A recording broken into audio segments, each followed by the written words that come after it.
ओम सदाशिवसमारम्भां शङ्कराचार्यमध्यमाम् अस्मदाचार्यपर्यन्तां वन्दे गुरुपरम्परां श्रुतिस्मृतिपुराणानामालयं करुणालयं नमामि भगवत्पादं शङ्करं लोकशङ्करं शङ्करं शङ्कराचार्यं केशवं बादरायणं सूत्रभाष्यकृतौ वन्दे भगवन्तौ पुनः पुनः ईश्वरो गुरुरात्मेति मूर्तिभेदविभागिने व्योमवद्व्याप्तदेहाय दक्षिणामूर्तये नमः। श्री चिद्घनगणेशाय नमो मह्यं सुखं नित्यं स्वप्रकाशं व्यापकं नामरूपयोः अधिष्ठानं बुद्धिबोध्यं बुद्धेर्तृक्यत्वनिर्मलम् अपारं सर्ववेदान्तवेद्यं प्रत्यक्परं महः तदेवाहं न वक्तोऽन्यदिति मे निश्चिता मतिः।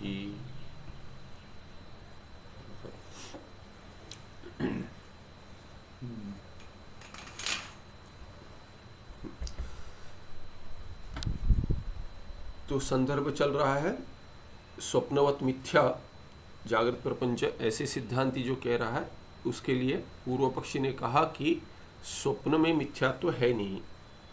उसके लिए पहला क्रम दे दिया, कारण दे दिया पहला, क्योंकि जागृत अवस्था की जागृत अवस्था में जो अनुभव हुआ है उन्हीं पदार्थों का जो अनुभव हुआ है उसका संस्कार जो है उससे उत्पन्न हुई है स्मृति, उसी को स्वप्न कहते हैं। उसका तो निराकरण कर दिया कि स्वप्न स्मृति नहीं है।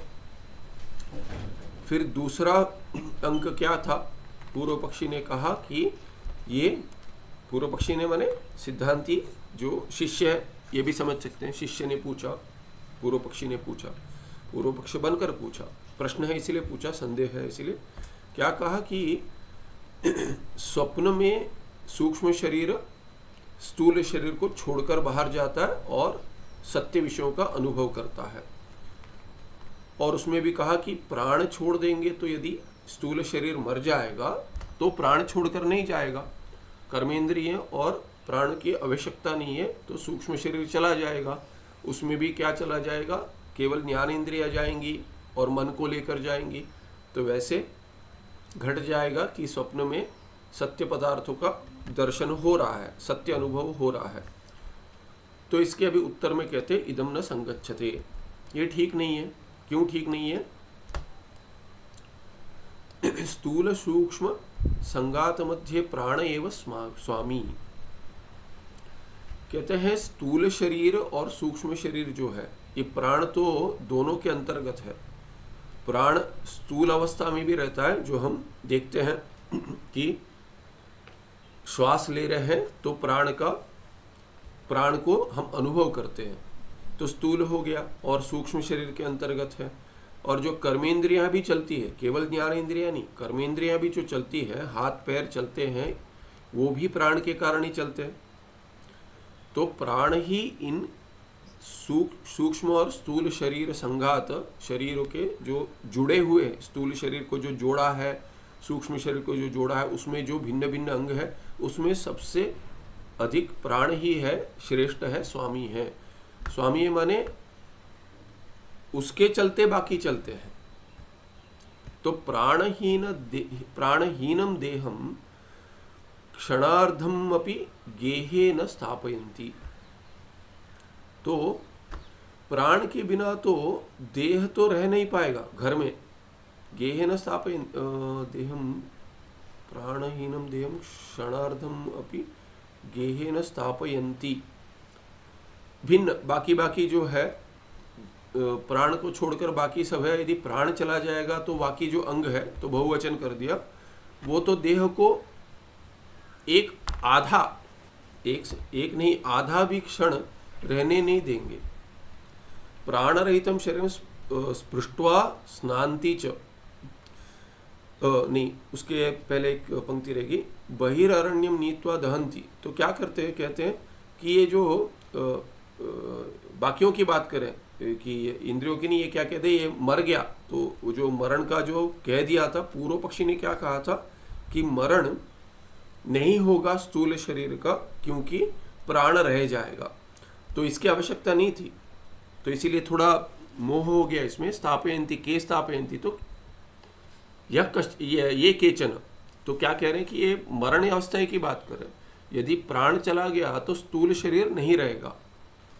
घर में रखते नहीं है, जो हमने पिछली बार देखा था वही बता रहे हैं कि पहले तो इसका पूर्व पक्षी का खंडन किया था कि एक अंश लेकर, जब भी दूसरे अंक में पूर्व पक्षी ने कहा था कि सूक्ष्म शरीर स्थूल शरीर को छोड़ के चला जाता, तो सिद्धांति ने कहा था वो तो मर जाएगा शरीर। तभी पूर्व पक्षी ने उसमें सुधार किया था। उस सुधार को न देखते हुए ये सिद्धांति कह रहा है कि प्राण रह जाएगा। तो सिद्धांति क्या कह रहा है, प्राण तो मुख्य है, स्थूल शरीर में मुख्य है, इसकी आवश्यकता नहीं है बतलाने की, क्योंकि ये पहले हो चुका है मरणम। फिर भी सिद्धांति कह रहा है कि लोग क्या है कि प्राण यदि छोड़ चला जाता है शरीर को, तो आधे क्षण भी नहीं रखते घर में। यदि आप देखेंगे कि जहाँ जहाँ मर गया उससे हटा के अन्य जगह ले जाते शरीर को।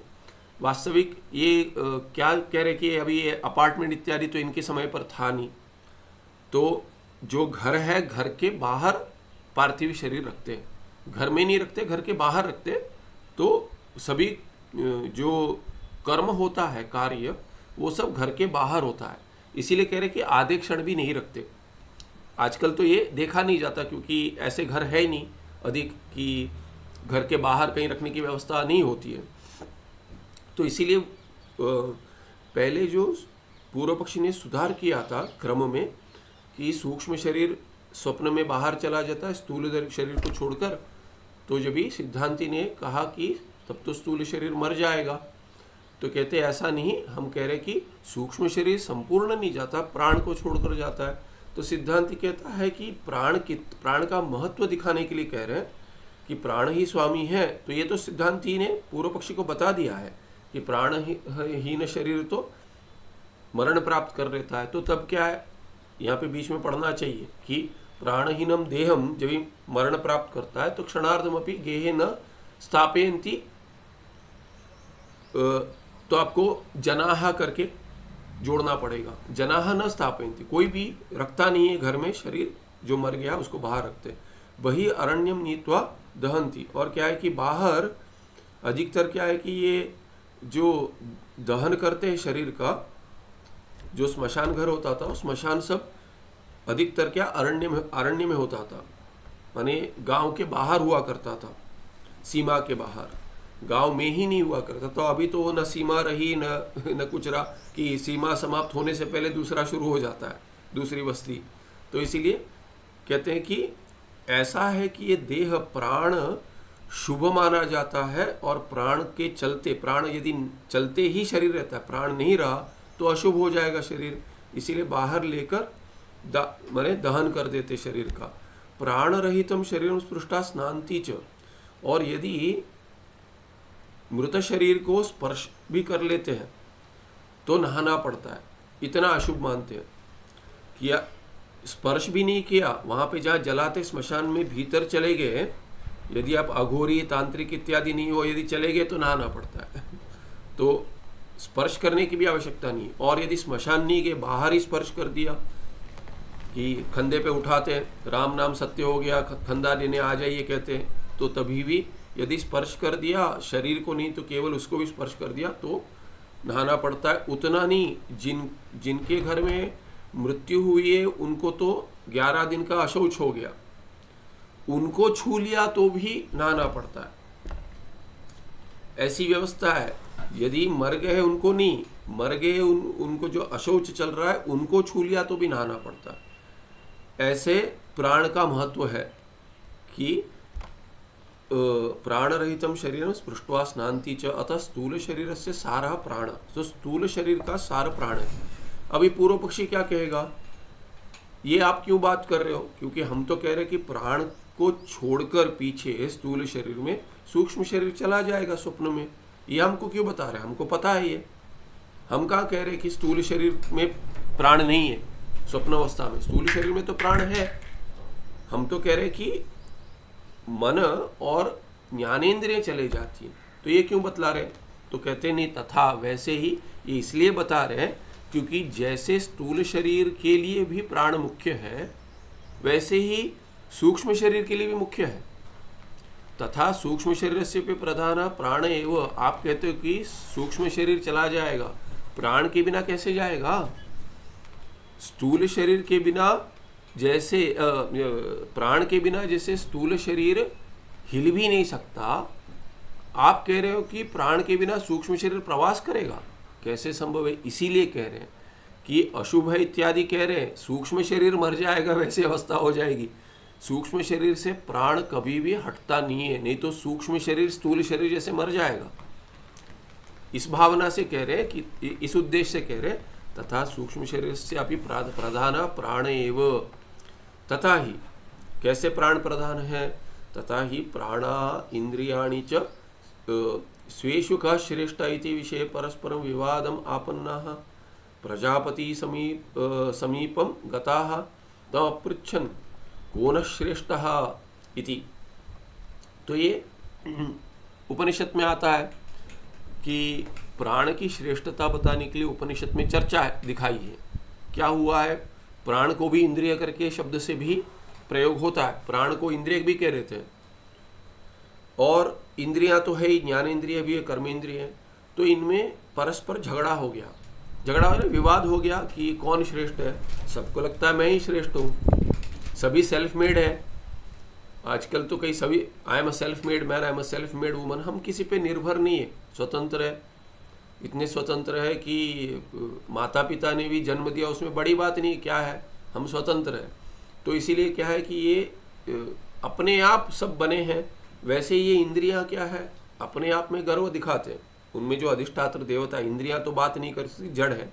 तो इसका निर्णय हुआ है कि इंद्रियों में अधिष्ठात्र देवता है, उनकी चर्चा चल रही है।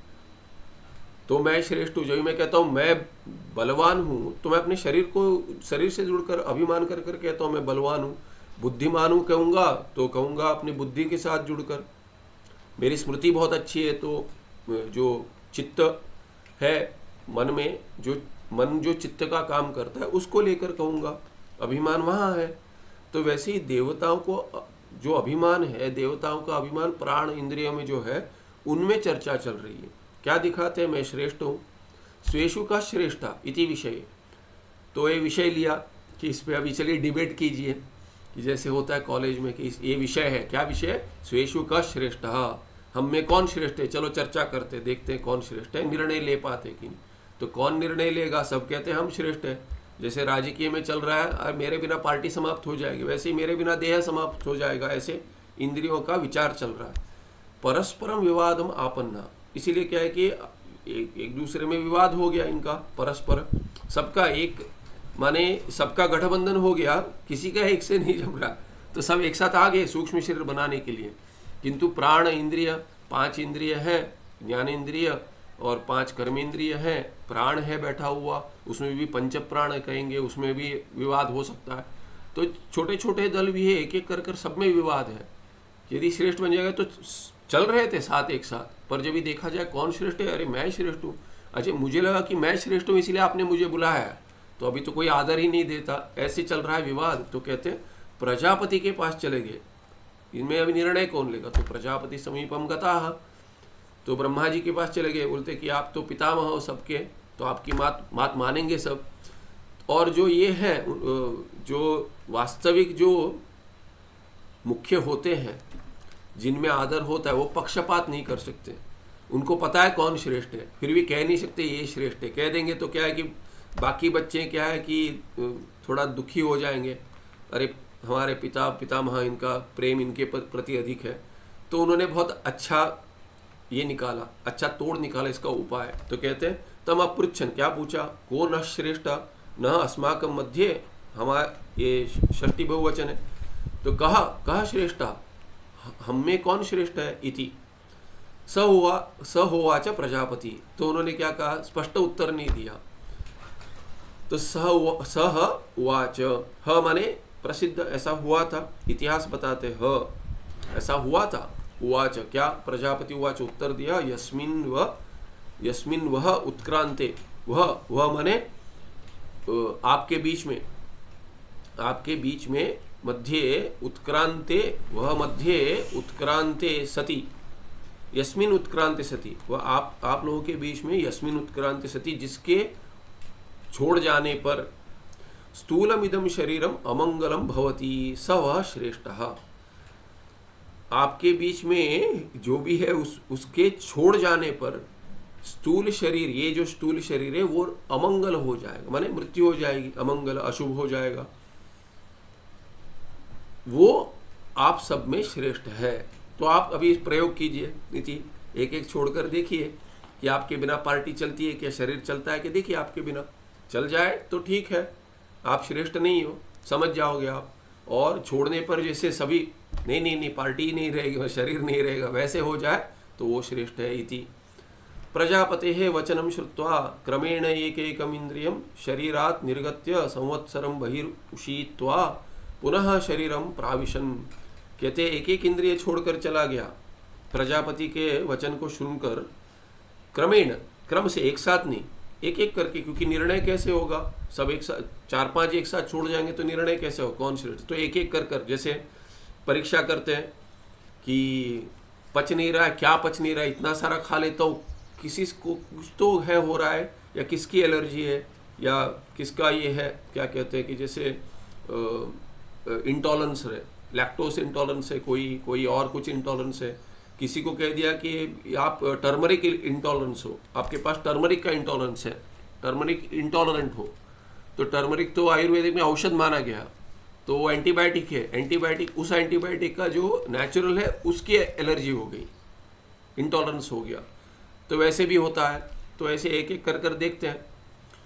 तो इन्होंने भी प्रयोग किया, एक एकम इंद्रियम शरीरात निर्गत्य, बाहर जाकर केवल नहीं आए हैं, बोलते कि हम समय देंगे, देखो 1 वर्ष चला कर देखो, तो कहते हैं संवत्सरम बहिरुषित्वा, 1 वर्ष बाहर रहे, एक एक इंद्रिय 1 वर्ष घूम कर आए, पुनः शरीरम प्राविशन, और फिर वापस आकर पूछते हैं, अरे कैसा रहा आपका 1 वर्ष, कैसा रहा, मेरा तो अच्छा खासा वेकेशन हो गया, आपका क्या रहा, चल बचे, आपको कुछ दुविधा तो बहुत हुई होगी ऐसे।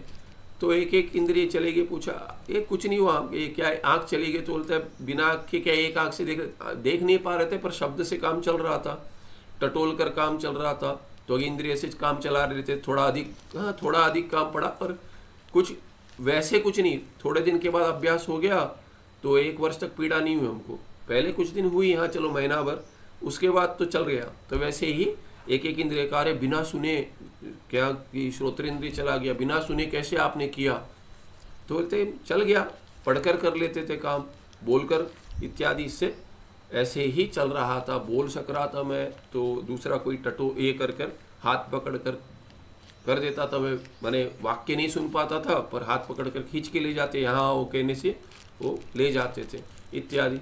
तदा तत्तदिंद्रिय प्रवास काले तत्तदिंद्रिय प्रयुक्त दर्शनादि रूप व्यापार विकलम अपि इदं शरीरम अंध बधिरादि रूपम भूत्वा प्राणेन अवष्टब्धम सत विधृतम अतिष्ठत। तो ये थोड़ी पीड़ा हुई, अधिक इसमें नहीं जाते, अभी आगे बढ़ते, कि अर्थता बता दिया कि तत्तर इंद्रिय प्रवास काले, जब वो इंद्रिय गई तो उस इंद्रिय से विकल हो गए, तत्तर इंद्रिय प्रयुक्त दर्शनादि रूप, दर्शन इत्यादि, चक्षुर इंद्रिय चले तो दर्शन नहीं हो पाया, श्रोत्र इंद्रिय चले श्रवण नहीं हो पाया इत्यादि, रूप व्यवहार विकलम, एक एक व्यवहार छूट गया, कम हो गया, होते हुए भी अपि इदम शरीरम, क्या हो गया, अंध बधिर इत्यादि रूपम भूतवा, ऐसे अंधा हो गया, बधिर हो गया इत्यादि होते होते प्राणेन अवष्टब्धम, कि प्राण ने चलाया, बाकी इंद्रियों को अधिक काम देकर चलाकर, सत विधृतम अतिष्ठत, सब चल रहा था विविध प्रकार से, बाकी इंद्रियां अधिक काम कर कर चला रही थी। प्राणे तु यहाँ पे उत्क्रमिशति, प्राणे तु उच्ची नहीं, उत्क्रमिशति होना चाहिए, उत्क्रमिशति, उच्चिक्रमिशति करके दिए, तो चिक्रम तो सनंत कर दिए, ठीक है। प्राण का उत्क्रमण होने पर सती सप्तमी, विकलमिदम शरीरम भूमौ पिपतिशति स्म, तो क्या है, गिर गया शरीर, प्राण गया नहीं, 1 वर्ष जाने के लिए केवल प्रयास करता है प्राण, कि मैं चला जाऊंगा करके प्रयास करते ही इंद्रियों में घुटन हो गई, बच नहीं पाएंगे।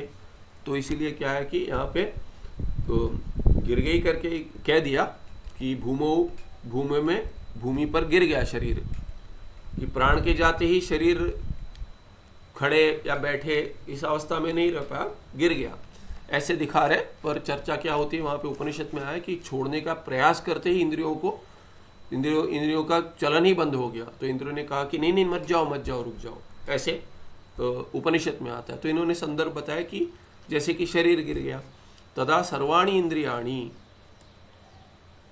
प्राण एव न श्रेष्ठ, हम सब में क्या है कि प्राण ही श्रेष्ठ है इति निश्चिक्युः, ऐसे उन्होंने निश्चय कर लिया। तस्माद क्या है, तस्माद आवेदौ अस्मिन्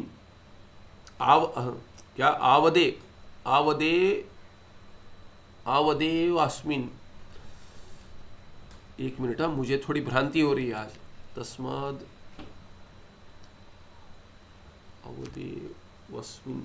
अस्मिन् देहे, यहाँ पे यदि आवदेव कर दिया है,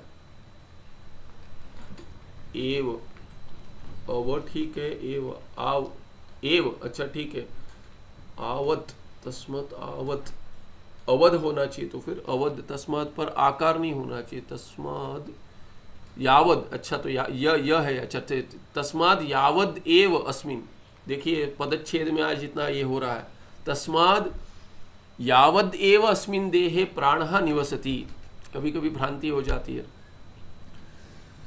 तो क्या कहते हैं, तस्माद यावद एव अस्मिन् देहे प्राणः निवसति, यावत निवसति, जब तक इस देह में प्राण रहता है, निवसति तावदेव इतरेन्द्रियाणि तत्र निष्तिष्ठन्ति, तो तब तक बाकी इंद्रिय भी रहेंगे।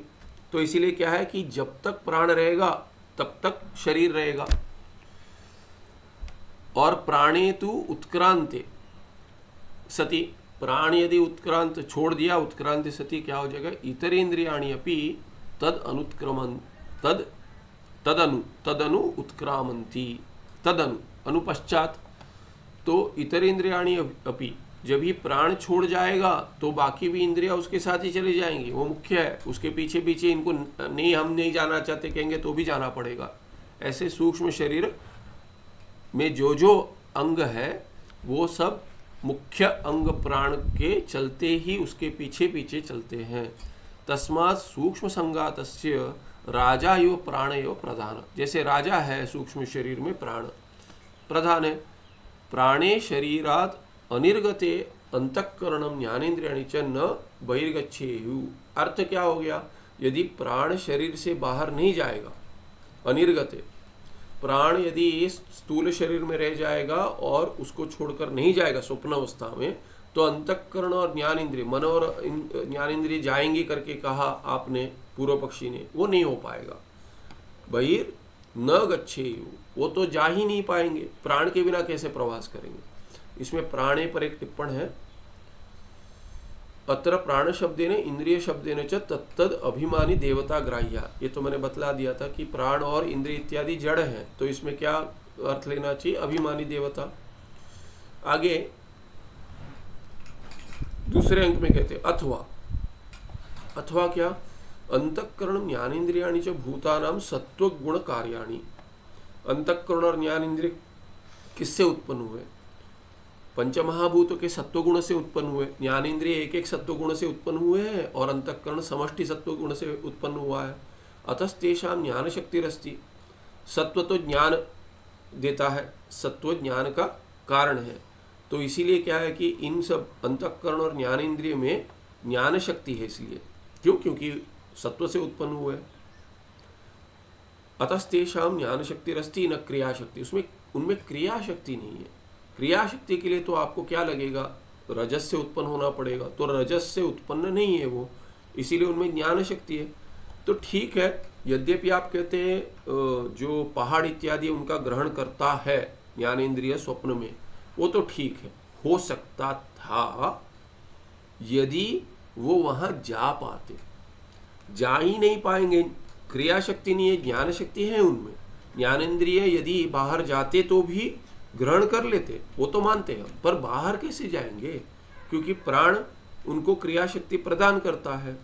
प्राण तो रजस से उत्पन्न हुआ है, इसीलिए प्राण क्रिया शक्ति प्रदान करता है। कर्मेंद्रिय में भी रजस है, इसीलिए कर्मेंद्रिय चलती है, किंतु प्राण को लेकर ही चलती है, और ये क्रिया शक्ति होती है। किंतु ज्ञान शक्ति केवल ज्ञानेंद्रिय में होने के कारण, केवल ज्ञान शक्ति होने के कारण, उनमें क्रिया शक्ति न होने के कारण वो जा ही नहीं पाएंगे।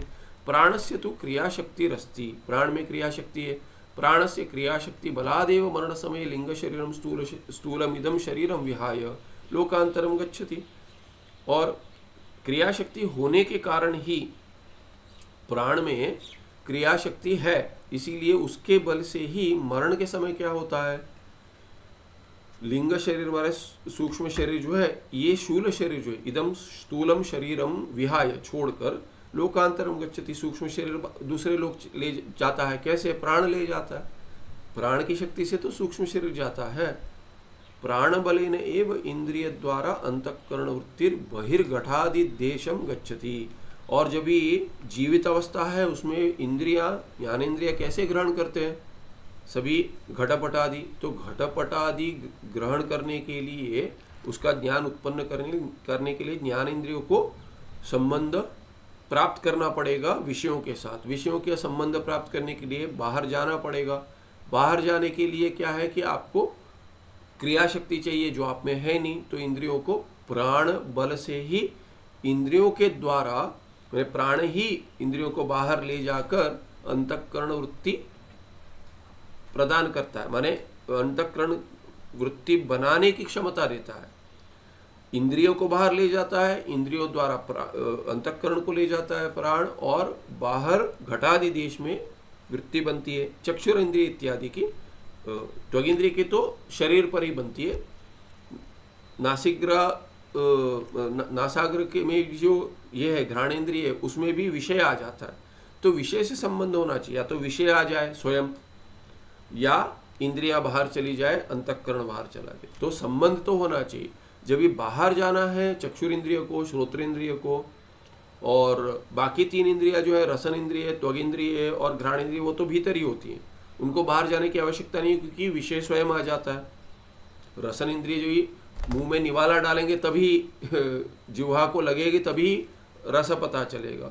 त्वगिंद्रिय में भी क्या है कि जब हवा चलेगी या विषय ला कर रखें या टटोल कर देखेंगे, तब जाकर त्वगिंद्रिय का संबंध हो जाएगा, तो शरीर के बाहर जाने की आवश्यकता नहीं है। घ्राण इंद्रिय में भी क्या है कि नाक में ही होता है, वहाँ पे विषय के सूक्ष्म अंश आ जाते हैं, तभी हम ग्रहण करते हैं, गंध ग्रहण करते हैं, सुगंध दुर्गंध इत्यादि। तो ये तीन जो इंद्रियां हैं वो तो भीतर रहती है, पर चक्षुर इंद्रिय और श्रोत्रेंद्रिय बाहर जाता है।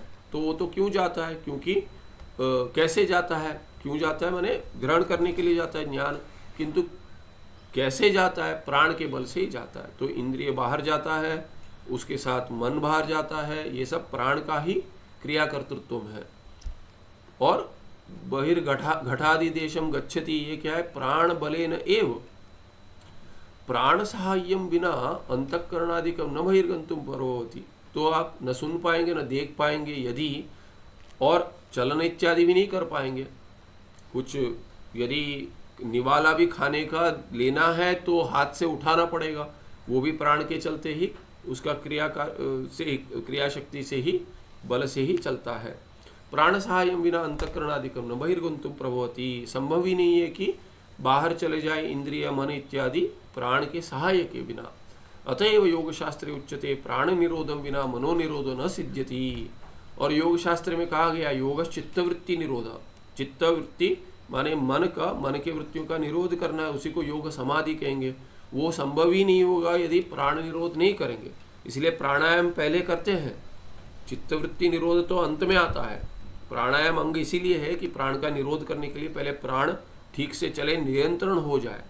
सांस अपने आप जो चल रही है वो तो शरीर को जीवित रखने के लिए, पर आरोग्य प्राप्ति के लिए, स्थिरता प्राप्ति के लिए क्या है कि अपने जो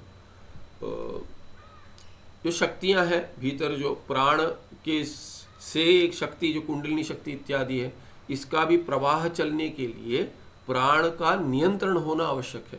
प्राण का कैसे प्राण को सुषुम्ना में ले जाएंगे तब जाकर, हठ योग में कह रहा हूँ कि सुषुम्ना में जाएगा तभी कुंडलिनी जाएगी इत्यादि योग शास्त्र में, तंत्र शास्त्र में आता है। तो प्राण निरोध के बिना पहले तो प्राण का नियंत्रण, उसके बाद आगे चलकर प्राण का निरोध करने के बाद ही मन का निरोध होगा। इसीलिए क्या है कि इतना सूक्ष्म हो जाता है प्राण का चलन। और जिन्होंने प्राणायाम अधिक किया है या जिनको ध्यान का अनुभव है, माने समाधि की ओर जो ध्यान जाता है, जितना ध्यान करेंगे उतना ही प्राण सूक्ष्म होता जाता है, प्राण रुक जाता है। और इसीलिए कहते हैं कि प्राण एक विषय है। योग सूत्र में भिन्न भिन्न विषय दिए जिस पे ध्यान कर सकते हैं। प्राण एक है, तो प्राण पे आप जैसे कि कभी कहते हैं कि focus on your inhalation and exhalation, माने क्या कॉन्शियस ब्रीदिंग कहते हैं, वो यदि करेंगे आप तो देखेंगे कि इतना सूक्ष्म हो जाता है कि वो धीरे धीरे धीरे जैसे कि रुक गया है। कहीं कहीं रुक भी जाता है, पर डर लगता है कि रुक गया तो मैं जीवित नहीं रहूँगा, पर ऐसा कुछ नहीं है। वो कैसे चलता है, क्या चलता है, ऐसा रहस्य है कि फिर देखना पड़ता है कि प्राण चल रहा है कि नहीं। बाहर तो स्थूल इससे कोई हाथ लगा देगा, आप भी लगाएं तो पता नहीं चलेगा कि चल रहा है। सूक्ष्म प्राण चलता है, स्थूल नहीं चलता है। कैसे चलता है, कैसे ग्रहण करता है, भगवान जाने। तो ऐसी व्यवस्था है। तो इसीलिए योग शास्त्र में भी कह दिया है कि प्राण के निरोध के बिना मन का निरोध नहीं होगा, चित्तवृत्ति निरोध नहीं है, समाधि नहीं लग पाएगी, प्राणायाम की सिद्धि चाहिए ही चाहिए। इति च, ऐसे भी कहा गया है, अतः मनोनिरोध रूप राजयोगम अनुतिष्ठातुम इच्छन प्राण निरोध रूप हठ योगम अनुतिष्ठेत। इसलिए योग शास्त्र में क्या गया है, क्या कहा है कि मनोनिरोध रूप जो राजयोग समाधि, राजयोग कहते हैं, ऐसा भी शब्द का प्रयोग होता है। तो अनुष्ठातुम इच्छन, शत्रंत पद है, इच्छा करता हुआ। कैसी इच्छा करता हुआ, अनुष्ठान करने की इच्छा।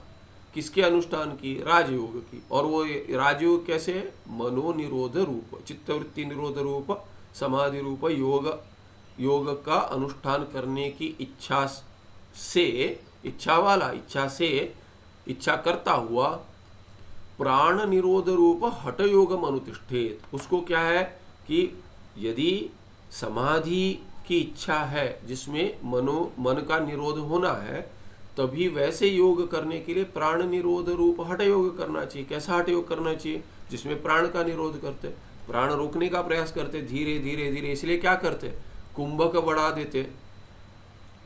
जो कुंभक है, अंतक कुंभक या बाह्य कुंभक, वो बढ़ा देते। तो जैसे सांस लेते हैं फिर थोड़ा रोकते हैं। पहले क्रम क्या है कि 1 2 4 है। 1 सांस लेते हैं, 2 रोकते हैं, 4 छोड़ते हैं, 1 2 4 ऐसा क्रम है। फिर बाहर छोड़ते तभी भी थोड़ा रोकते हैं, तुरंत सांस नहीं लेते। बहुत लोग पहले नहीं कर पाते, रोक भी नहीं पाते, लेते हैं छोड़ देते सांस। फिर बाह्य कुंभक तो कर ही नहीं पाते, छोड़ दिया सांस तो तुरंत ले लेते सांस। तो धीरे धीरे धीरे कुंभक बढ़ाना है कहते हैं। तो अंतक कुंभक बढ़ाते हैं, बाह्य कुंभक बढ़ाते हैं, ऐसे करते करते अंतर और बाह्य कुंभक बढ़ाते हैं, पूर्ण कुंभ हो जाता है। वैसे पूर्ण कुंभ कहते हैं, महाकुंभ हो जाता है। तो भीतर भी वो कुंभक बढ़ा देते हैं। और क्या होता है, उसके बाद धीरे धीरे धीरे सांस लेने की इच्छा ही नहीं होती। और वैसे ही योगी की आयु बढ़ती है, क्योंकि आयु क्या है, आयु इतने वर्ष की आयु करके प्रारब्ध में नहीं होता, इतने प्राणों के, इतनी बार प्राण चलेगा। माने एक बार सांस लेकर छोड़े तो 1 हो गया। वैसे ही सो मेनी ब्रीदिंग साइकिल्स करके आयु होती है। तो जितना धीरे सांस लेंगे उतनी लंबी आयु होगी। ऐसे कर कर योगी बहुत जीते। और देखेंगे आप, जब भी जो हानिकारक है अपने आयु के लिए, क्रोध इत्यादि, क्रोध या कोई इंटेंस कुछ जैसे इमोशन होता है, वो सब हानिकारक है, तभी सांस ठीक नहीं चलती। आप देखेंगे क्रोध इत्यादि आते तो सांस ठीक नहीं चलती। तो इसीलिए क्या कहते हैं, थोड़ा गिनो, क्रोध कम करो, सांस अपना देखो। तो आप देखेंगे तो क्रोध में सांस यहाँ वहाँ चलता है। जो प्राणियाँ जल्दी सांस लेती है, कुत्ता इत्यादि, देखते हैं कि ऐसे सांस लेते रहते, वो सब कम जीते हैं। तो ये तो माने एज एन असाइड हो गया। यहाँ क्या कह रहे हैं, तात्पर्य विषय क्या है कि मन का नियंत्रण करने के लिए जो सूक्ष्म शरीर के अंतर्गत है उसका नियंत्रण करने के लिए योग रूप समाधि लगाने, योग माने मनोनिरोध रूप योग करने के लिए, समाधि लगाने के लिए भी प्राण का निरोध आवश्यक है, उसका अभ्यास आवश्यक है। हठ योग करते हैं, बाद में समाधि लग जाते, हठ से समाधि जाने के लिए भी पहले प्राण को हठ से नियंत्रित करते हैं, फिर मन का, फिर धीरे धीरे करते समाधि लग जाती है अपने आप। अनेना अपि हेतुना, इस हेतु को लेकर भी ये भी कारण है, अंतःकरण से गमनम प्राणाधीनम भवति। तो दूसरे अंक में भी क्या सिद्ध कर दिया कि प्राण के अधीन ही आपका सूक्ष्म शरीर का गमन। अंतःकरण मन इंद्रिय ज्ञानेंद्रिय बाहर जाएंगे स्वप्न में, ये कह रहे हो, ये तो प्राण के बिना नहीं जाएंगे, प्राण को छोड़कर जा रहे हैं आप कह रहे हैं। प्राण को छोड़कर प्रवास कैसे संभव है? प्राणे बहिर अनिर्गते अंतःकरण ज्ञानेन्द्रिय बहिर न गच्छेयु, न बहिर्गच्छेयु, ये जो कह दिया वही सिद्ध कर दिया दूसरे अंग से भी पहले आया, ये वही पंक्ति शब्दता कह दिया प्रयोग ने। प्राण यदि बाहर नहीं जाएगा तो अंतःकरण और ज्ञानेंद्रिय भी बाहर नहीं जाएंगी स्वप्नावस्था में। तीसरा अंक में कहते हैं स्वप्नावस्थायां स्थूल शरीरम प्राण सहितमेव दृश्यते। स्वप्नावस्था में क्या है कि स्थूल शरीर प्राण सहित तो होता है, कि लेटा हुआ है, स्वप्न देख रहा है, जो भी कर रहा है, या सुषुप्ति अवस्था में है तो स्वप्न देख रहा है और सुषुप्ति अवस्था में लेटा हुआ है, तो यदि जागृत अवस्था में नहीं है तो स्वप्न में और सुषुप्ति में प्राण सहित ही दिखता है स्थूल शरीर, दूसरे को दिखता है। उसको जो सोया है उसको पता है नहीं है प्राण है नहीं है, वो भिन्न बात है। उसकी दृष्टि से तो प्राण है नहीं, लीन हो गया, किंतु बाकियों की दृष्टि से स्थूल शरीर जीवित है। क्यों जीवित है? वो भी जब जागता है तो स्थूल शरीर क्यों जीवित था? क्योंकि प्राण था उसमें। वो तो पूर्व पक्षी भी उसमें संदेह नहीं कर रहा। अतश्च स्वप्ने अंतःकरण बहिर्गत्वा सत्य पदार्थान विषयी करोति इति एतन्न संभवति। तो कहते हैं कि ये स्थूल शरीर के साथ तो सूक्ष्म शरीर है, क्योंकि प्राण सूक्ष्म शरीर के अंतर्गत जो है वो तोड़ नहीं सकते आप, कि प्राण का विभाग कर कर थोड़ा यहाँ छोड़ दो थोड़ा वहाँ ले जाओ, ये नहीं संभव है। तो सूक्ष्म शरीर में यदि मन जा रहा है और ज्ञानेंद्रियां जा रही कह रहे हो, तो प्राण के बिना तो नहीं जा सकती है। दोनों अंक में सिद्ध कर दिया, दूसरी संख्या में अंक में पहले सिद्ध कर दिया। अभी तीसरे अंक में क्या कह रहे हैं कि ये यदि पूर्व पक्षी सोच रहा है हाँ प्राण का एक भाग चला जाएगा, वो संभव नहीं है। प्राण में विभाग नहीं होगा कि थोड़ा प्राण रह जाएगा। कार्य को लेकर पंच प्राण हो सकता है, कार्य को लेकर पंच प्राण में विभाग बीच में शरीर में ही होता है, पर ऐसा प्राण चला गया दूसरा प्राण रह गया ये संभव नहीं है। या एक ही प्राण का विभाग करके थोड़ा चला गया थोड़ा रह गया, वो संभव नहीं। इसीलिए क्या अतश्च ये हेतु है। तो क्योंकि हम देखते हैं कि बाकी देखते हैं कि प्राण है, स्थूल शरीर को चला रहा है स्वप्न अवस्था में भी, इसीलिए जिसका स्वप्न चल रहा है उसके सूक्ष्म शरीर को भी वही होना पड़ेगा, क्योंकि प्राण बाहर जा नहीं सकता। प्राण यहाँ है, इसीलिए क्या है कि सूक्ष्म शरीर को भी यही होना पड़ेगा, सूक्ष्म शरीर बाहर नहीं जा सकता। ये इस हेतु को लेकर बता रहे। अतश्च स्वप्ने अंतःकरण बहिर्गत्वा, क्योंकि स्वप्न अंतःकरण बाहर गया माने प्राण लेकर गया है, पर प्राण तो यहाँ है, तो अंतःकरण बाहर कैसे जाएगा? अंतःकरण को भी यही होना पड़ेगा। इसीलिए बाहर जाकर सत्य पदार्थान विषयी करोति, बाहर जाकर सत्य पदार्थों को विषय बनाएगा, ये एतन्न संभव होती, ये तो संभव नहीं है। चौथे अंक में कहते अथवा कश्चन रात्रौ स्वप्ने सह संबंधी होना चाहिए, वकार दे दिए, ठीक, वभय और अभेदा। अथवा कश्चन रात्रौ स्वप्ने स्वसंबंधिभिः मिलितः न नाना व्यवहारान करोति। अभी ये क्या कह रहे हैं कि ये भगवान मांडुक्यकार इसकी परीक्षा करते हैं, उसमें जैसे किए हैं वो बता रहे हैं। अभी चौथे अंक में रात को सो गया और स्वप्न देख रहा है, और स्वप्न में क्या देखा? अपने संबंधियों से माने मिला, मित्रों से या अपने संबंधियों से मिला, मित्र हो या अपने संबंधी हो, रिलेटिव्स हो, उनके साथ मिलकर क्या किया? स्वप्न में नाना व्यवहारान करोति, कर रहा है। रात को सो गया, पर सोया है यहाँ पे घर पे, पर अपने संबंधियों से मित्रों से इत्यादि से मिलकर बहुत सारा व्यवहार किया। प्रातः जागरणानंतरम यदा तान संबंधिनः साक्षात पश्यति। और क्या है कि घर के ही लोग हैं, सोचिए बाहर जाकर हमने ये देख लिया वो देख लिया, कहीं गए थे बाहर पहाड़ी चढ़ लिए या समुद्र देख लिया इत्यादि, गज इत्यादि देख लिया, वो जो पहले आया था। तो स्वप्न में जिनके साथ आपने जैसे जो भी नाना व्यवहार किए, घूम कर आए, बातचीत की, खाना पीना किया इत्यादि जो भी है, ये जो व्यवहार किया, जो भी सुबह उठकर आप उनको देखते हैं, तो ये तान संबंधिनाथ साक्षात पश्यति, वो देखता है प्रातः सुबह। तदा वयम रात्रो मिलिता भूम। सोचिए, और ये सिद्ध करना पड़ रहा है, यही दुविधा है कि क्योंकि आगे प्रश्न नहीं आना चाहिए, इसीलिए पहले सिद्ध कर देते कि स्वप्न मिथ्या है। भगवान कार्य का कार्य कहते हैं, जब भी वो सुबह उठता है और पूछता है अरे ये सब हमने किया, तो वो क्या कहेंगे कि स्वप्न देखा होगा, कहेंगे स्वप्न में तो हुआ था, वो उनको थोड़ी पता है। तो कहते वयम रात्रो मिलिता अभूम, अरे हम तो मिले थे कल, और एतांश व्यवहारन अकुर्म, और इतना सारा हमने खाना पकाया, खाया, ये वो आइसक्रीम पार्टी चली इत्यादि, वो कुछ नहीं है, उनके लिए नहीं है। और इसने तो भोग किया, क्योंकि इसके लिए तो वो स्वादिष्ट लगा था खाना इत्यादि, ये सब मिठाई इत्यादि खाया था, ये सब खाया था, ये सब इसको घूमा था, ये सब इसके लिए सत्य था स्वप्न के समय पर। जब ही जाग गया तभी अनुभव, जो स्वप्न अनुभव की स्मृति रह गई है। जागृत अनुभव की स्मृति स्वप्न नहीं है, पर स्वप्न अनुभव जागृत में स्मरण होता है। तो जागृत में जो स्मरण कर रहा है, तो अरे ये सब हुआ था, तो एतांश व्यवहारन अकुर्म, ऐसे इसकी स्मृति है। इति वक्तुम हरति, ऐसा ये कहने जाता है, कहता है क्या, कभी ना कहता है। कहने का विचार भी करेगा तो सोचता है कि नहीं ये तो स्वप्न था।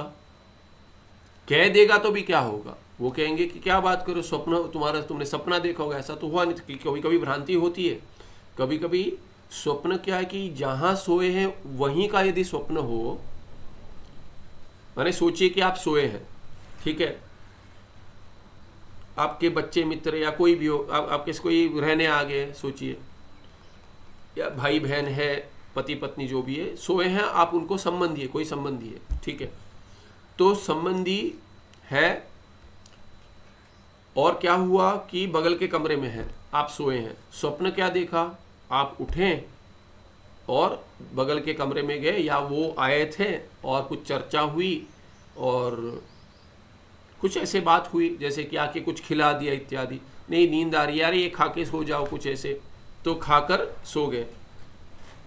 सुबह उठकर सत्य है कि स्वप्न था, ये निर्णय नहीं हो पाएगा, क्योंकि सब वैसा ही था, और सोने से पहले पूछा भी था खाओ, आपने मना कर दिया, और स्वप्न में देखा कि फिर आके पूछा नहीं नहीं थोड़ा खा लो, और खा लिया।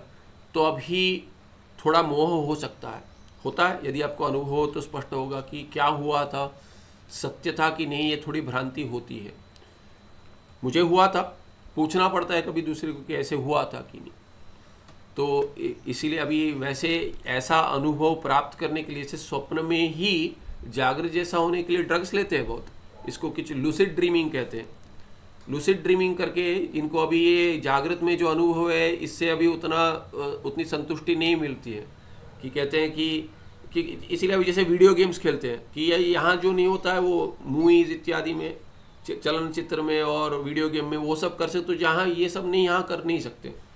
तो वैसे ही कि स्वप्न यदि आता है, कुछ ऐसा विचित्र स्वप्न आता है, उसमें यदि हम जैसे कि जागृत है, जागृत अवस्था में वैसा कुछ थोड़ा कंट्रोल मिल जाए, ऐसा उनको लगता है, ये लूसिड ड्रीमिंग कहते हैं। तो कोई बता रहा था कि कुछ औषध लेता है, कोई तंत्र में थे, वो बता रहे थे कि कुछ औषध का प्रयोग करते हैं लोग की लूसिड ड्रीमिंग के लिए। तो कपिकच्छु होता है, कपिकच्छु का प्रयोग करते हैं, उस आयुर्वेद में आता है, तो उसका प्रयोग करते हैं, वो खाकर थोड़ा नींद, माने ना इधर न उधर वैसे होता है, तो सत्य चल रहा है कि भ्रांति हो रही है, उसके बीच में रहते हैं। वो जैसे कि ड्रग्स लिए हैं वो सब, पहले जो तैर रहे हैं, ऐसे अनुभव प्राप्त करना चाह रहे हैं, और हानिकारक नहीं है, हानिकारक नहीं माने शरीर के लिए कपिकच्छु इत्यादि हानिकारक नहीं है। तो ये प्रसिद्ध हुआ, और वैसे बहुत सारे हैं, बाकी करते होंगे। तो किसी ने वर्णन किया था तो स्मरण आ गया। इसमें क्या है कि तो स्वप्न में ये भ्रांति, स्वप्न था कि नहीं, ये भ्रांति हो सकती है। तो यहाँ पे क्या कहते हैं कि यदि ये सुबह उठकर स्वप्न है करके इसको पता है, तभी वो बाकियों को जाकर नहीं पूछता। इति वक्तुम अर्हति परंतु तथा न कथयति। दूसरे को नहीं कहते कि अरे एतांच व्यवहार अकुर्म, ऐसा हुआ था, वयम रात्रो मिलिता अभूम, ऐसे इन सब नहीं कहता, हम रात को मिले थे इत्यादि। उसको पता है स्वप्न है, यदि नहीं पता है तो पूछ ले या विचार करे। पर स्वप्न है करके पता है तो स्वप्न में सत्यता कोई नहीं देखता। वो पूर्व पक्षी को कहता है आप करते हो क्या ऐसा, बाहर जाकर मिले थे तो उनको जाकर पूछते हो क्या हुआ था। यदि स्वप्न में मुझसे पैसा लिया है तो वापस दोगे क्या जागृत में? नहीं दोगे। क्यों नहीं दोगे? क्योंकि ऐसा स्वप्न आया है करके आप नहीं मानोगे। तो कहाँ ये बात कर रहे हो, वास्तविक नहीं है वो, तुमको भी पता है। इसीलिए कहते हैं परंतु तथा न कथयति पूर्व पक्षी रीत्या तु स्वप्न दृष्टा बहिर्गतवान। पर आप क्या कह रहे हो, बाहर गया था, संबंधिनम दृष्टवान, और संबंधी क्या है वो, आप तो ये कह रहे पर्वत इत्यादि सत्य देखा था आप करके आप ऐसा वितंडवाद कर लोगे। पर यदि जीवित किसी को देखा है, संबंधी आपके उनको देखा है, वो सत्य है, उनको देखा है, तो वो मान ले कि मिले थे आपसे करके। वो नहीं मानते। तेन सह सत्य रूपान व्यवहारांश्च कृतवान। आप कह रहे हो कि सत्य रूप व्यवहार किया और जिसके साथ वो तो थे। तथा परस्पर दर्शन व्यवहारण च संबंधिनः अपि परिज्ञातम भवितुमर्हति। यदि सत्य व्यवहार किया होता तो परस्पर दर्शन इत्यादि जो व्यवहार है, तो तथा परस्पर दर्शन व्यवहारण च, दर्शनम इधर यहाँ पे च दिया है तो यहाँ पे एक अनुस्वार छूट गया, होना चाहिए परस्पर दर्शनम व्यवहारण च संबंधिना अपि परिज्ञातम भवितुमर्हति। वो संबंधी को भी पता रहना चाहिए। तमिल में संबंधी माने ये जहाँ तक मुझे पता है संबंधी माने इन-लॉज को कहते हैं। इन-लॉज या वो इन-लॉज माने इन-लॉज नहीं, मुझे लगता है कि ये जो इनके क्या है कि जो वर्क के हस्बैंड वाइफ के पेरेंट्स, हाँ हस्बैंड वाइफ के पेरेंट्स को कौन कहते हैं? म्यूचुअली कहते, पर वर के माता पिता, वधु के माता पिता और वैसे म्यूचुअली कहते हैं ना, उनके म्यूचुअली संबंध है। हाँ म्यूचुअली, इनके नहीं, माने इन-लॉज को नहीं कहते। इन-लॉज माने mother in law father in law को नहीं कहते, पर माता पिता दूसरे के माता पिता को कहते हैं ना, हाँ तो उनको कहते हैं वो संबंधी। पर यहाँ पे संबंधी ना क्या है, संबंध अस्य स्थिति संबंधी। यहाँ पे वो पारिभाषिक तमिल वाला नहीं है। यहाँ पे क्या है कि जो रूढ़ी अर्थ जो है संबंध जिसके पास साथ है, भाई भी हो सकता है, बहन हो सकती है, पत्नी हो सकती है, पति हो सकता है, और सभी संबंध जो भी संबंधी है रिलेटिव्स अर्थ में, तो सामान्य ये है। तो इसीलिए किसी भी संबंधी को देख लेंगे। तो तेन सह सत्य रूपान व्यवहारांश कृतवान, ऐसे आग्रह करता है तेन सह। इसीलिए क्या कि उनको भी पता रहना चाहिए, परिज्ञातम भवितुमर्हति। ततश्च संबंधी वा यदा स्वप्न द्रष्टारं पश्यति तदा सोपि तं प्रति वयं स्वप्ने मिलिता व्यवहार कुर्म इति वक्तुमर्हति परंतु सोपि न तथा वक्ति। तो ये तो जैसे नहीं कहता, पहले कह दिया, और आप तो मान रहे पूर्व पक्षी की सत्य विषय को ग्रहण करता है, तो आप जड़ के साथ तो कह दोगे, गज के साथ भी कह दोगे, वो चेतन होते हुए वो माने हाथी तो कन्फर्म नहीं करेगा कि आप मिले थे कि नहीं करके। तो स्वप्न, गज, वृक्ष, पर्वत, समुद्र इत्यादि आप कह दोगे कि सत्य है, किंतु जब आपका संबंधी मिलेगा जो आपको पहचानता है, मित्र इत्यादि भी हो वो मिल जाएंगे, तो स्वप्न में उनको वो यदि सत्य थे और आपसे चर्चा की है, व्यवहार किया, तो उनको भी पता रहना चाहिए, आपको भी पता रहना चाहिए, दोनों को। तो जैसे आप उनको पूछेंगे कि हम मिले थे, वो भी आपको पूछे कि स्वप्न में मिले थे, तो कोई नहीं कहता है। तो आपके माने जो कर रहे हैं, जो वाद कर रहे हैं, तो वितंड है, क्योंकि ये अनुभव के विरुद्ध है करके सिद्धांति कह रहा है। परंतु सह अपि तथा न वक्ति, न तथा वक्ति माने तथा न वक्ति सिद्धांते तु। पर सिद्धांत में क्या है, स्वप्ने बहिर्गमनम संबंधी दर्शनम तेन स व्यवहारणम सर्वं च अंतरा एव कल्पितम। ये सब भीतर ही अंतर एव कल्पितम, अंतरा नहीं अंतर एव कल्पितम, तो भीतर ही कल्पित है, अंतः अपने में ही कल्पना की है। इसीलिए सिद्धांत में ये दोष नहीं आएगा, अनुभव विरोध नहीं आएगा, आप में आएगा पूर्व पक्ष में। अथवा 5वें अंक में कहते हैं स्वप्ने बहिर्गत्वा सत्य पदार्थान पश्यति इति अंगीकारे।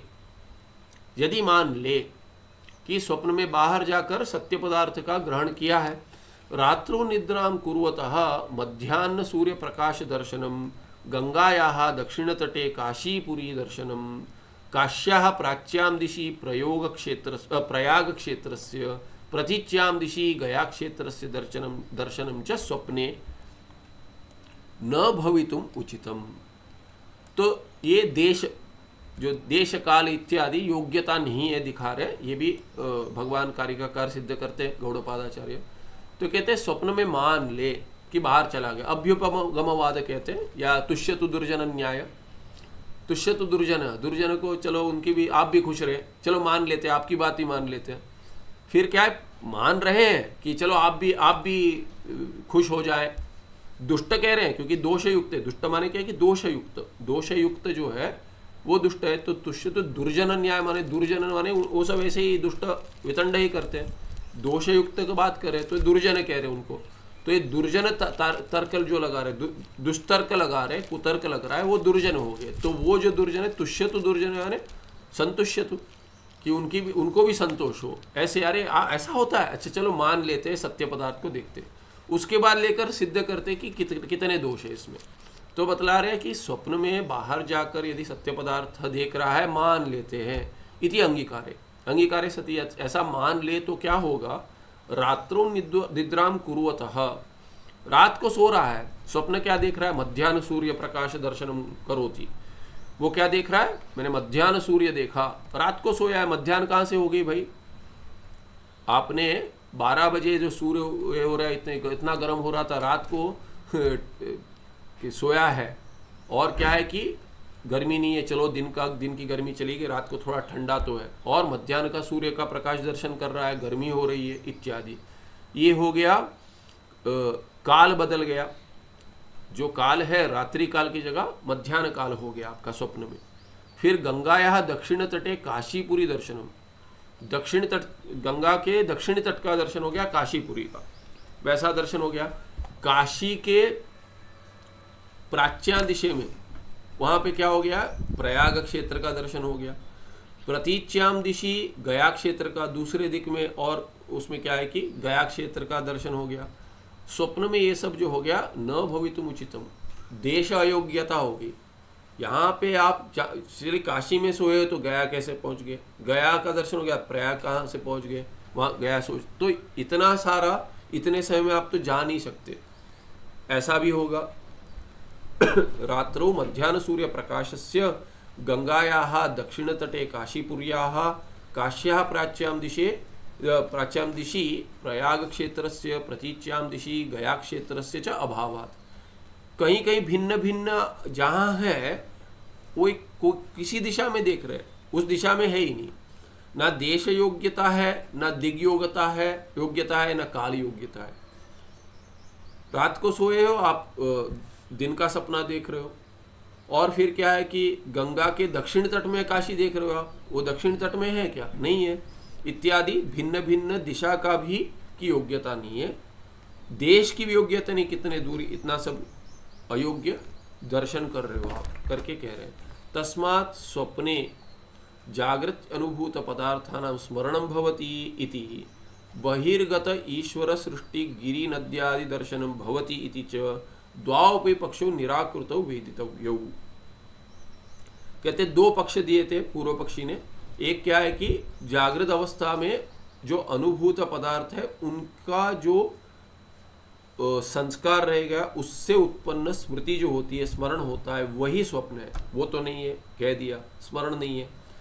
क्यों नहीं है, एक तो हेतु दे दिया था कि स्मरण क्यों नहीं है, क्योंकि कोई नहीं कहता कि मैंने स्वप्न में इसका स्मरण किया, कहते हैं स्वप्न में देखा, तो अनुभव की बात होती है, स्मरण तो है नहीं। दूसरा क्या पक्ष बताया पूर्व पक्षी ने, बहिर्गत ईश्वर सृष्ट गिरि नद्यादि दर्शनम भवति, ईश्वर ने जो सृष्टि की है वैसे ही गिरि नदी गज इत्यादि का दर्शन होता है संबंधी का, वो भी नहीं होगा। इसीलिए द्वौपि पक्षों निराकृतो वेदितव्यो। इसमें और एक क्या है कि उचित देश का, यहाँ जो दिए है ना, उचित देश काल नहीं है करके दिक् इत्यादि ऐसा निराकरण करते हैं भगवान गौड़पादाचार्य कारिकाकार, मांडुक्य कारिकाकार। तो मांडुक्य में संदर्भ में कहते हैं कि जाकर इतने जल्दी आ जाएगा ये संभव नहीं है। मन यदि जाकर आ भी सकता है तो भी क्या है कि ये जो बाहर जाकर आता है, ये एक तो अंदर भीतर ही है कि सभी भीतर है वो भी नहीं, सत्य पदार्थ अंदर ही है करके नहीं, उचित देश काल यहाँ नहीं है। और बाहर जो जो होता है वो कहीं कहीं जहाँ है वहाँ उनका दर्शन नहीं होता, कुछ विचित्र ही दर्शन होता है। तो वैसे भी देश काल इत्यादि भिन्न है।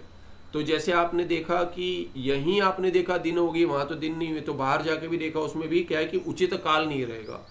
आप रात को सोए हैं कि मध्याह्न सूर्य कैसे देख लिया आपने, तो काल में भिन्नता होगी। तो इसी देश में देख लिया, तो ऐसे नहीं कहते कि दूसरे जहाँ जहाँ गए थे वहाँ पे दिन था, वो नहीं कहते, क्योंकि वही उसी देश का दर्शन होता है, तो सत्य तो नहीं है। और दिशा, कुछ दिशा में आप जा रहे हैं, किसी दूसरी दिशा में यदि जल्दी भी जा पा रहे हैं, माने आप मान ले कि मन बहुत जल्दी प्रवास करता है, फिर भी क्या है कि मन जल्दी प्रवास कर ले, प्राण को छोड़कर नहीं कर सकता, इसीलिए असिद्ध हो गया। प्राण को छोड़कर नहीं करता है तो मर जाता। और मान ले मन जल्दी जाकर आगे आप मान भी लें तो भी क्या है कि वहाँ पे भी क्या है कि ये मैंने मरने से पहले चला आया ऐसा कह दे, या तो अंश में चला गया जो हो नहीं सकता, फिर भी वो भी मान ले तो भी क्या है कि जो देख रहे हैं वो उस दिशा में नहीं है, सत्य वस्तु है ही नहीं, कुछ भिन्न भिन्न दिखता है। तो कुछ सत्य है कुछ असत्य है, ऐसे नहीं कर सकते, तर्क नहीं लग रहा है कि स्वप्न सत्य है। इसीलिए क्या है कि दोनों पक्ष, द्वावपि पक्षो निराकृतौ वेदितव्यो, दोनों पक्ष का निराकरण हो गया, ये मानना पड़ेगा। अभी 322 से 341 तक कह रहे हैं जागृत स्वप्नयोः तुल्यता इति सिद्धांत निरूपणम। कैसे जागृत भी स्वप्न जैसे ही है वो दिखाने के लिए सिद्धांत का निरूपण कर रहे हैं। ये इसी को दृष्टि सृष्टिवाद कहेंगे, एक जीववाद भी कहेंगे। और जितना ये समझ में आता है उतना ही सहज होता है, बाकी प्रक्रिया लेकर चले, पर अंत में यहीं आना पड़ेगा। प्रयास करके देख लिए, कार्य कारण अभिन्न है करके देख लेंगे तो भी क्या है कि कार्य कारण अभिन्न हो गए तो कार्य और कारण की सत्ता जो है एक सत्ता है, वो समझने में कठिनाई होती है बहुतों को। पर यदि जो भी प्रक्रिया चलती है ठीक है, ये प्रक्रिया यदि समझ में आती है तो आपको बहुत ज़्यादा अभ्यास नहीं करना पड़ेगा, क्योंकि सभी स्वप्न जैसा है ऐसा घटा देंगे, वो स्पष्ट है, स्पष्ट होना चाहिए, वहाँ संशय नहीं होना चाहिए। इसीलिए क्या है कि बहुत ही विस्तार से बतलाएंगे कि कैसे इनमें साम्यता है। जैसे स्वप्ने 322 में कहते हैं स्वप्ने त्रिपुटी समुदाय सर्व अपि उपजायते। तो यदि कहेंगे कि स्वप्न में कौन रहेगा, ये तो सो गया, तो सो गया तो ये नहीं है, इंद्रिया नहीं है तो प्रमाण नहीं है, माने प्रमाता नहीं है, प्रमाण नहीं है, फिर प्रमेय वस्तु भी नहीं है, स्वप्न में तो सब लीन हो जाता है जागृत प्रपंच, तो ये त्रिपुटी नहीं है करके कहेंगे तो स्वप्ने त्रिपुटी समुदाय सर्व अपि उपजायते, सभी होता है। कैसे होता है? स्वप्न में भी प्रमाता होता है, प्रमेय होता है, प्रमाण होता है, त्रिपुटी वहाँ पे भी होते हैं। तो कहते हैं स्वप्ने जागृत पदार्थ स्मृते है लिंग शरीर बहिर्गमन से च असंभवे अपि जागृति व स्वप्ने अपि ज्ञाता ज्ञानम ज्ञेयम इति त्रिपुटी भासते। तो कहते स्वप्न में जागृत पदार्थ की स्मृति नहीं है, स्मृति असंभव है, वो तो निराकरण कर दिया। और लिंग शरीर बहिर्गमन वो भी असंभव है कि लिंग शरीर सूक्ष्म शरीर बाहर जाता है स्थूल शरीर को छोड़कर, ये भी असंभव है। असंभव होते हुए भी क्या है कि माने कर्ता कर्ण और जो ये है क्या है कि विषय है, तीनों जो है वो यहीं पर लीन हो गए करके आप कह रहे हैं। क्योंकि प्रपंच यदि बाहर है तो वो भी देख नहीं रहा, वो लीन हो गया, और जो देखने वाला है वो सो गया, और उसके इंद्रियां भी सो गई, माने लीन हो गई। तो ये त्रिपुटी जब भी लीन हो गई तो त्रिपुटी है ही नहीं, ऐसे यदि कोई कहे तो कहते हैं कि जागृति वो जैसे जागृत में वैसे भाषण होता है, स्वप्न में भी ज्ञाता भी है, ज्ञानम भी है, ज्ञेयम भी है। स्वप्न विषय गज वृक्ष इत्यादि देखता है, पर्वत आदि गिरी नदी इत्यादि देखता है, इसलिए वो विषय है, और देखता है इसलिए ज्ञाता भी है, दृष्टा श्रोता मनता इत्यादि, और ज्ञानम भी हो रहा है, उसका ज्ञान हो रहा है कि मैंने देखा सुन रहा हूँ इत्यादि, ये स्वप्न में होता है, इसलिए इति त्रिपुटी भासते, त्रिपुटी का भान तो होता ही है। तस्मात्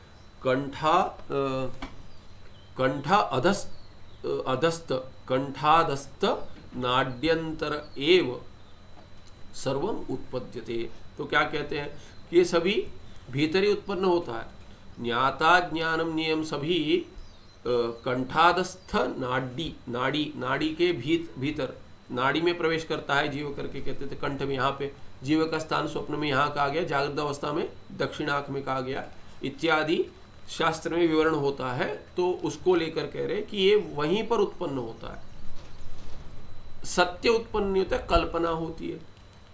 अयम अर्थ मांडुक्य बृहदारण्यक आदिशु सूचित। तो मांडुक्य में बृहदारण्यक उपनिषद में ये सब आया है, सूचना की दिया है इसका कि कंठ में रहता है, वहाँ नाड़ी होती है, उसमें प्रवेश करता है, सूक्ष्म शरीर वहाँ रहता है, जीव वहाँ प्रवेश करता है, उसमें अभिमान होता हुआ, ऐसे वर्णन आता है।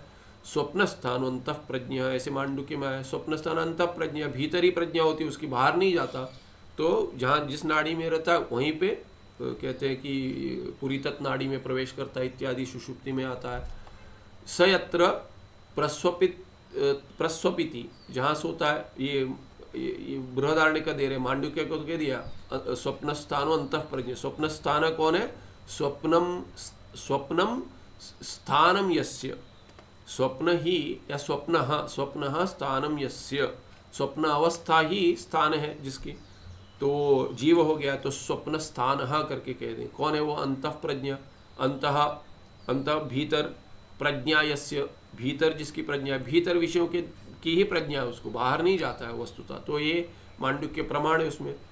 और स यत्र प्रस्वपिति अस्य लोकस्य सर्वावतो मात्राम अपादाय स्वयं विहत्य स्वयं निर्माय स्वेन भाषा स्वेन ज्योतिषा प्रस्वपिति अत्र अयं पुरुष स्वयं ज्योतिर्भवति। स्वयं ज्योतिर्ब्राह्मण में आया है, वहाँ क्या कहते हैं कि स्वयं ज्योतिर्भवति।